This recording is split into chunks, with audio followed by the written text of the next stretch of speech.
Hello আমার প্রিয়ারি বন্ধুরা, সবাই কেমন আছো? আশা করছি যে যেখান থেকে আমার ভিডিও দেখছো, যে যেখানে আছো সবাই ভালো আছো। দেখো অপর্ণা চলে এসেছো নতুন একটা ভিডিও রেসিপি নিয়ে। ঠিক আছে, কি রেসিপি বলো তো?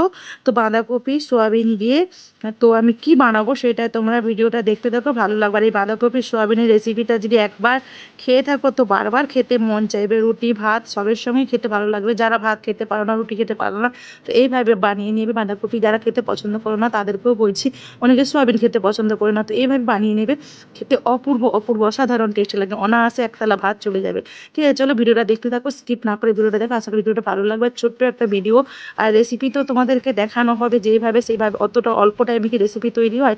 কিন্তু অল্প টাইমে আমাদের দেওয়ার জন্য তো যাতে তোমাদের ভিডিওটা দেখতে সুবিধা হয় সেই জন্য অল্প টাইম ভিডিওটা দিলাম। ঠিক আছে, ভিডিওটা দেখতে থাকো, ভালো লাগবে তোমাদের। আর ভালো লাগলে অবশ্যই লাইক কমেন্টটা করে দিও। আর কথা বলছি না। আর হ্যাঁ, ভিডিওটা কিন্তু স্কিপ করলে একদম বুঝতে পারবে না কোথায় কোনখানে কোন মশলাটা ইউজ করলাম। তো সেই জন্য রিকোয়েস্ট করলাম, প্লিজ ভিডিওটা স্কিপ না করে দেখো, ভিডিওটা ভালো লাগবে। আর রেসিপিতেও ভালো লাগবে, অসাধারণ অসাধারণ টেস্টের একটা রেসিপি। ঠিক আছে, চলো ভিডিওটা দেখতে দেখো। এখানে আলু ভাজতে বসিয়ে দিচ্ছি। আর দেখো ভিডিওটা, আলুগুলো এমনভাবে ভাজতে হবে যেন একদম ওখানে সেদ্ধ হয়ে যায় তেলের মধ্যে।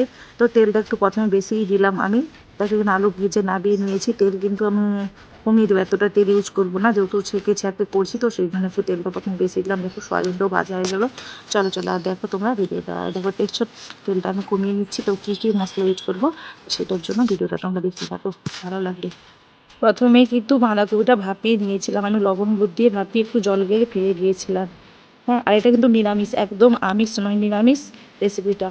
আর এই নিরামিষ রেসিপিটা একদম একদম অসাধারণ অসাধারণ। দেখো এখানে ফোড়ন ফোড়ন দিয়ে দিলাম, ফোড়নের মধ্যে কিছু ছিল তো জানোই ফোড়নে কি তার এক্সট্রা করে একটু জিরা মিক্সড করে দিয়েছিলাম আমি।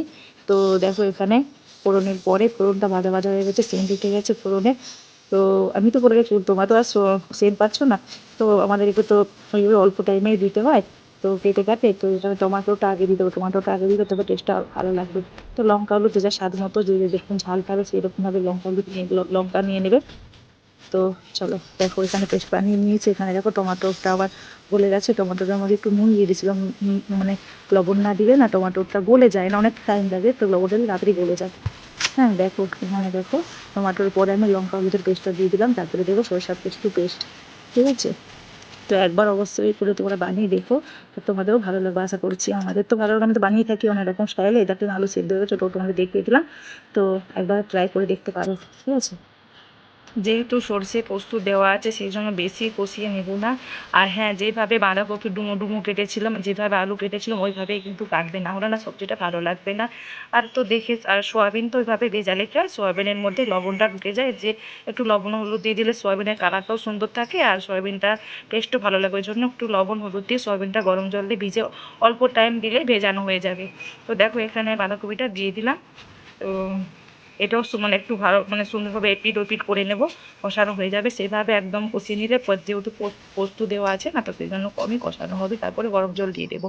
ঠিক আছে, যে যেরকম ঝোল খাবে, এটা গ্রেভি করলেও ভালো লাগবে, আর গ্রেভি করলে অসাধারণ টেস্ট লাগবে। তার তো শুকনো শুকনো করলেও ভালো লাগে, তো আমি একটু রসা রসা করেছিলাম। এবার সয়াবিনটা এখানে দিয়ে দিলাম।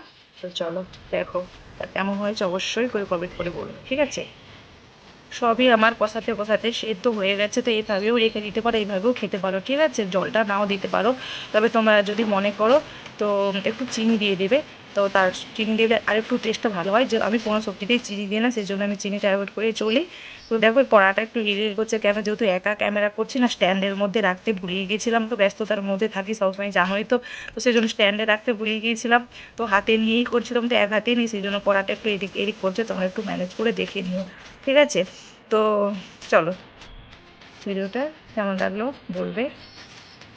একদম নর্মাল বড় একটা রেসিপি, তো কোনো ঝামেলা, একদম অল্প ঝামেলার মধ্যে এই রেসিপিটা তৈরি করে নিতে পারবে। যারা বাঁধাকপি আর সয়াবিন খেতে পছন্দ করো না তারা অবশ্যই করে এইভাবে একবার ট্রাই করতে পারো। ঠিক আছে, কালার দেখেছো, অসাধারণ কালার হয়েছে, একদম জাস্ট ফাটাফাটি হয়েছিল। তো নিজেকে নিজেই বলছি, তো তোমরা একবার ট্রাই করে নেবে, তোমরাও বলবো অসাধারণ হয়েছিল।